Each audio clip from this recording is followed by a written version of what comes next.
Ainda em clima de Halloween, a gente resgatou um pouco do folclore brasileiro para esse episódio. Aqui no Brasil, desde 1965, o Dia do Folclore é celebrado em 22 de agosto. E o que não falta é personagem curioso, peculiar, interessante e, claro, muito importante para a nossa cultura. Mas será que Cuca, Saci, lobisomem e tantos outros podem nos ensinar sobre finanças? É disso que a gente vai falar nesse episódio de quinta que está começando. Sejam bem-vindas e bem-vindos ao Investidor em Foco de hoje. Ana Martins, Ju, tudo bem por aí? Tudo ótimo por aqui. Time completo? É isso aí. Time completo. Acho que a Ju está voltando. A Ju caiu e voltou. Daqui a pouco ela se junta com a gente aqui para a gente falar de personagens do folclore brasileiro pelo viés financeiro. Fiquei muito curiosa para saber quem vocês escolheram. Quem começa? Posso começar. Eu escolhi o Curupira, gente. Eu adorava o Curupira, eu achava ele muito legal. Eu tinha um livro que eu lia ele, assim, insistentemente quando eu era criança. Ele era todo ilustrado e eu achava o máximo, porque ele era muito ágil, sabe? Muito atento, diligente. Então, para quem não sabe, a lenda do Curupira, ela surgiu nos povos indígenas, e eu, como tenho origem indígena, também eu acho que tinha ali, sabe, rolou um clima entre eu e o Curupira, e ela foi registrada, aí, essa lenda, a primeira vez, pelo padre José Anchieta. Então, de acordo com a tradição, o Curupira, ele é um personagem que é conhecido como guardião da floresta. E ele era pequenininho, ele era bem assim, sabe, aquele bem sapeca, e ele tinha uma característica muito interessante, na verdade, duas. Ele tinha os pés virados para trás e ele tinha um cabelo vermelho. E eu achava ele muito legal, porque ele era aquela coisa assim, olha, as pessoas quando queriam achar ele na floresta, porque ele via quando acontecia alguma coisa errada na floresta, ele assoviava para salvar os animais, para proteger os animais. E aí os caçadores, as pessoas que iam atrás do Curupira e seguiam as pegadas dele. Só que como ele tinha os pés virados para trás, as pessoas sempre iam no lugar oposto a ele. Então, essa é a lenda, para quem não sabe, do Curupira. Que legal. E eu sempre achei ele o máximo, porque eu achava isso, eu falava assim, gente, ele é muito esperto. Ele sabe o que ele está fazendo, porque ninguém nunca vai pegar ele, sabe? Então, para mim, assim, esse é o meu personagem. E depois eu conto por que eu escolhi ele para ensinar sobre finanças. Boa. Quem quer contar o seu? Eu vou começar, Martim. Vou entender que ele deixou, tá? Ele calou. Eu estava no mudo, eu falei no mudo aqui, ó. Não, ele calou, consentiu, Ju. Eu até prefiro ficar para o fim, porque de fato eu tenho o meu é um pouco diferente. Eu queria antes... não, eu vou deixar esse comentário para depois, que eu tenho comentários a respeito do personagem da Ana, mas eu comento na próxima parte. A minha personagem é uma mulher, eu escolhi a Yara. Eu sou uma pessoa que morou muito tempo na praia, né? Então tem uma questão assim com a Yara ser uma sereia. Eu acreditava em sereia quando era pequena, gostava muito do filme da Pequena Sereia e tudo mais. E eu acho ela uma mulher empoderada, assim, sabe? Sei que tem várias formas de olhar a história dela, que a Yara, assim, ela tem uma voz muito bonita, né? E ela canta nas redondezas ali dos rios, e dizem que as canções da Yara, que é conhecida como a Mãe d'Água, são canções hipnotizantes, né? Então é uma sereia muito bonita, é uma sereia de água doce, ela tem cabelos pretos e ela afoga as vítimas enquanto arrasta essas vítimas para o fundo do mar, ou para o fundo do rio, né, no caso. Então, é uma história complicada, mas, assim, tinha essa questão, assim, para mim, sempre, de ser uma sereia, de ser uma mulher e tudo, e eu sempre gostei muito da história dela. Muito bom. Bom, vou contar o meu aqui. Eu escolhi a lenda do Saci Pererê, porque reza a lenda que ele surgiu na região das Missões, lá do sul do Brasil, entre os índios Guarani, e eu surgir também do sul do Brasil. Então, e o Saci Pererê, depois eu vou explicar financeiramente por que eu escolhi ele. Ele tem só uma perna, ele não usa muleta, nem bengala, nem prótese, nem nada. Ele anda pulando por aí, segundo a lenda, e viajava por moinhos de vento, por florestas, sem usar apoio para conseguir se locomover. E, só um adendo, o Saci acabou sendo popularizado um pouco mais a partir da obra do Monteiro Lobato, do Sítio do Pica-Pau Amarelo. Então, quem acompanhou o Sítio conheceu um pouco mais também do Saci, um personagem brincalhão, divertido, travesso e que pode identificar um pouquinho do nosso comportamento financeiro, mas eu vou falar disso depois. Martim, qual é o seu? Então, eu tenho que me desculpar aqui com a audiência, porque eu não sou muito bom, por minha origem, não sou muito bom de lendas ou mitos brasileiros. Então, eu tentei me preparar aqui e não achei exatamente com quem eu me identificaria. E eu vim com uma lenda chilena. Olha! Que é o... Globalizou, né, gente? Globalizou. Gente, assim, é outro nível esse podcast. Ele diversifica, gente. É um cara de diversificação. Fica difícil competir, né? Não dá. A lenda chilena é o Caleuche. O Caleuche não é uma pessoa, mas é uma lenda de um barco. É um barco fantasma, né, que basicamente aborda e afunda outros navios na passagem pelo sul do Chile.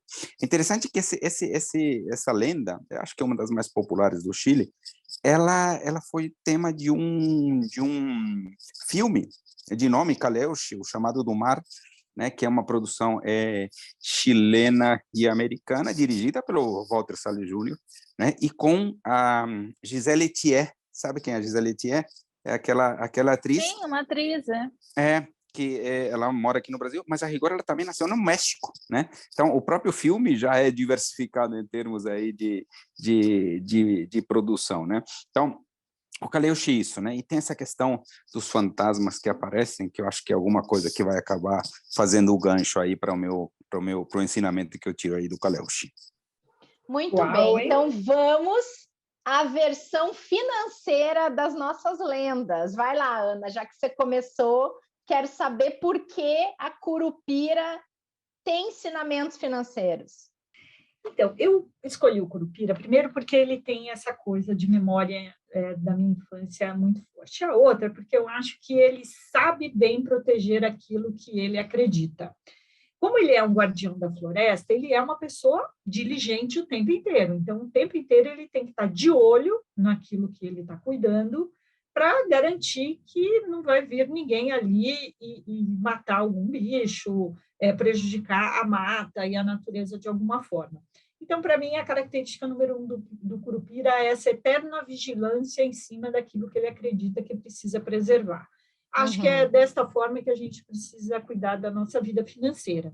Eu gosto de uma frase muito legal, que o sinônimo da liberdade é a eterna vigilância. A partir do momento que você está sempre vigilante nos seus gastos, na forma como você investe, na forma como você diversifica seus investimentos, como você cuida do seu dinheiro, ele vai sempre ser preservado para que você possa fazer uso dele sempre. E eu acho que é a essência do Curupira. Ele cuida da floresta, ele é diligente, e ele para que a gente possa usufruir da natureza para sempre, né? No momento presente e no momento futuro também. E uma outra coisa que eu acho legal é que ele é safo, entendeu?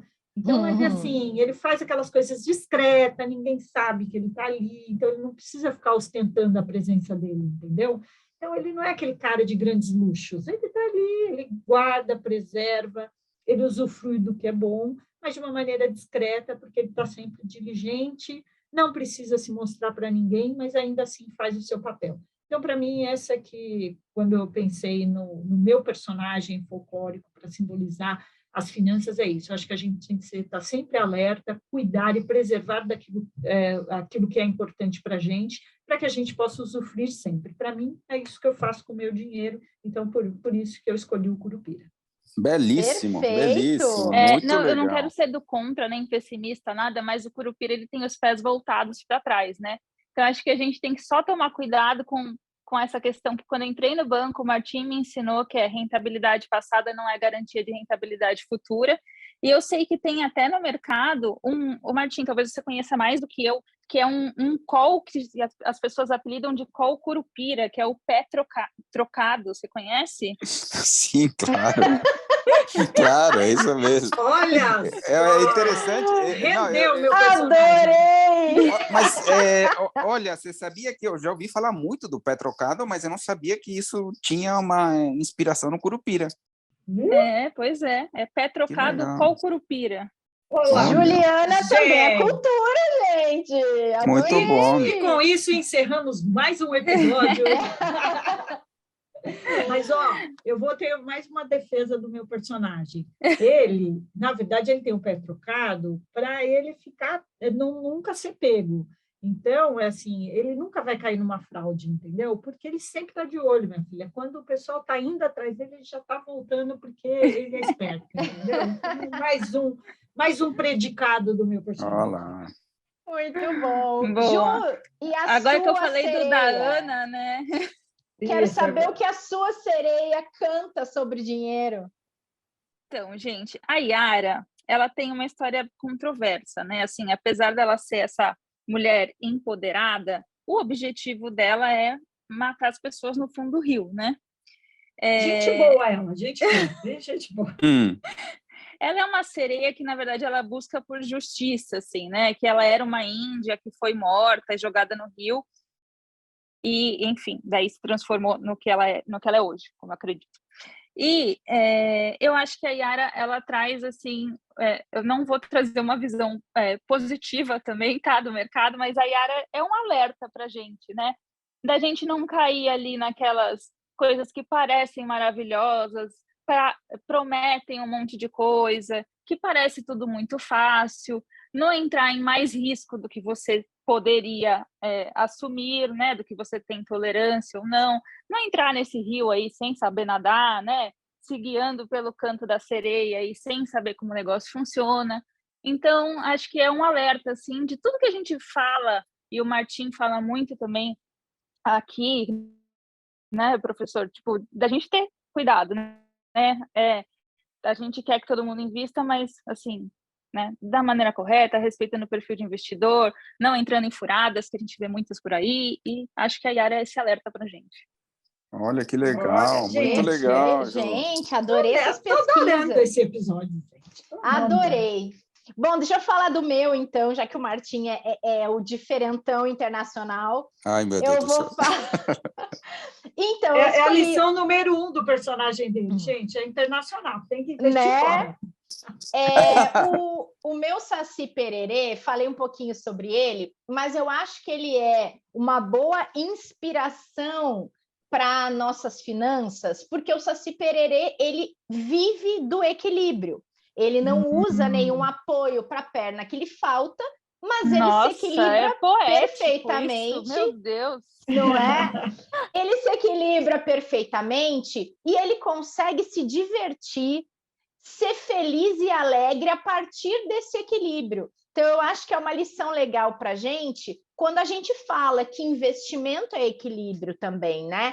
Que não dá para a gente querer investir para gastar tudo agora ou para gastar só tudo no futuro, que os extremos não fazem bem para uma carteira de investimentos, e sim o equilíbrio, que tem tudo a ver quando a gente traz aqui a conversa da diversificação. E outra coisa que eu pensei que o Saci Pererê, ele representa muito quando a gente fala em recorte de comportamento financeiro de brasileiros, ele representa muito essa familiaridade que as pessoas têm, muitas delas, com ter que equilibrar as próprias finanças. Então, acho que é uma característica que quem não vive ela já precisou viver em algum momento, de equilibrar o seu dinheiro para poder dar conta de tudo antes que o mês termine antes do dinheiro. Então, eu acho que é importante a gente olhar para ele como uma certa inspiração de que equilíbrio nos leva longe e nos traz também um pouco de felicidade. A virtude está no meio. In medium virtus est. Exatamente. In medium virtus est. Acho que exatamente. Muito legal. Olha Vai, a responsa Martinho. do seu personagem internacional, hein, Martinho? Tá, na verdade, ele é um barco, tá? É o barco fantasma, né? No Chile, que basicamente as águas no sul do Chile, né? Já chegando perto da Antártida, são muito, digamos assim, traiçoeiras, né? Elas são terríveis, de fato, né?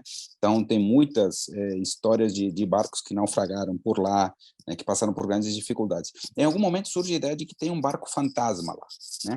O barco fantasma é quem afunda, né? Os barcos que podem passar por lá. E esse barco se chama o Caleuche, né? Então, o Caleuche, de alguma forma, aborda, né, e acaba provocando o afundamento desses barcos. Para mim, o que surge aqui, e o ensinamento, é sobre alguns fantasmas nos investimentos, tá? Que basicamente são 3, aqui poderíamos falar mais, mas eu separei 3. O fantasma do curto prazo, o fantasma da ganância e o fantasma da concentração, né? O fantasma do curto prazo é isso, que as pessoas olham demais os seus investimentos no curto prazo e não têm horizontes longos, muitas vezes não têm paciência, né? Alguma perda que acontece em algum momento, já querem realizar, sair, procurar a nova oportunidade do momento, né? E acho que ir atrás dessas coisas certamente não traz grandes resultados, acho que é um grande fantasma mesmo. O segundo fantasma que eu falei, o fantasma da ganância, que está um pouco ligado a olhar para trás, né? A gente vê como as pessoas começam a se interessar cada vez mais por ativos que acabaram de passar por movimentos de valorização recente, né? E isso é muito comum em qualquer ativo, criptoativo, ações, imóveis, né? O que você quiser, né? Você vê esse fantasma da pessoa querendo ir atrás das maiores rentabilidades no passado. E depois eu queria falar do fantasma da concentração, né? O fantasma de querer encontrar o ativo do momento e colocar todo o dinheiro nele, né? Como se fosse possível fazer isso, né? Na verdade, isso não é possível. Acredito que é uma derivada do viés de overconfidence, né? De excesso de confiança ou de excesso de otimismo, né? Achando que é possível navegar por um mar nessa linha. Então, acho que o Caleuche me traz esses ensinamentos sobre esses grandes aí fantasmas dos investidores, que eu acredito que quando o investidor percebe que isso são realmente fantasmas, acaba conseguindo evoluir muito na sua forma de investir e acaba conseguindo ter certamente resultados muito melhores. É isso aí que o Caleuche me ensina, ou pode trazer de ensinamentos. Olha, gente, Sem eu tô palavras. até sem palavra para esse episódio. Nossa, Emudeceu a Achei nossa âncora. culto Olá. demais. Culto demais, gente. Olha, que orgulho. Ficou super legal esse episódio, eu acho também, porque eu também aprendi um monte de coisa, viu? De fato, eu não conheço tanto. Vou até procurar mais coisa para aprender sobre essas lendas aqui brasileiras, que acho que tem bastante coisa super interessante em diversos aspectos, né? Inclusive na parte financeira, né? Pois é, deu para ver que dá para aprender muito com essas personagens do nosso folclore, que é muito rico, né? Essas lendas, elas são importantes porque elas, de certa forma, carregam um pouco da tradição do passado, ensinamentos a partir de metáforas, mas que essas metáforas elas podem ser aplicadas em vários aspectos da nossa vida. Se a gente reparar, todos esses personagens, eles têm essa missão de trazer um pouco dessas metáforas e aplicar para a vida real e de coisas que às vezes são tão atuais, né? E como a gente pode ver aqui nesse episódio de hoje. É isso aí. Muito bom, gente. Parabéns pela pesquisa, pela analogia. Arrasamos, hein? Olha, curti, hein? Maravilhoso. É isso Então, aí. Bora fazer a parte 2. Bora fazer a parte 2. Gostei da ideia, Ana. Boa, gostei também. Então, boa semana para você. Semana que vem a gente está de volta com mais novidades, se desafiando aqui nas nossas buscas por assuntos relevantes para esses episódios que são super divertidos. Até, gente! Até, tchau, tchau. Até, gente! E para vocês que acompanharam essa aula de cultura sobre lendas brasileiras, vou aqui esbanjar um pouco do nosso conhecimento. Muito obrigada e a gente está de volta na semana que vem no Investidor em Foco esperando você. Até lá!